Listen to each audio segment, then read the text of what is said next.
Nai-stress o pagod ka na ba? Gusto ko lang ipaalala sa'yo na kahit gaano ka ka-stress ngayon, wag na wag kang sumuko sa mga pangarap mo. Kailangan mong tandaan parati na magtiwala ka sa progress na nangyayari sa buhay mo. Kahit alam ko na minsan sobrang hirap at sobrang nakakapagod na din talaga.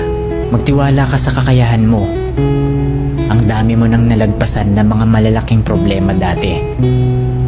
Ngayon ka pa ba susuko? Patuloy ka lang na lumaban. Kung pakiramdam mo ngayon na nahuhuli ka na sa buhay, siguro dahil nakikita mo yung mga kakilala mo o yung mga kaibigan mo, pakonti-konti may na-achieve na sila. Parati mong tandaan na lahat tayo ay may kanya-kanyang timeline sa buhay.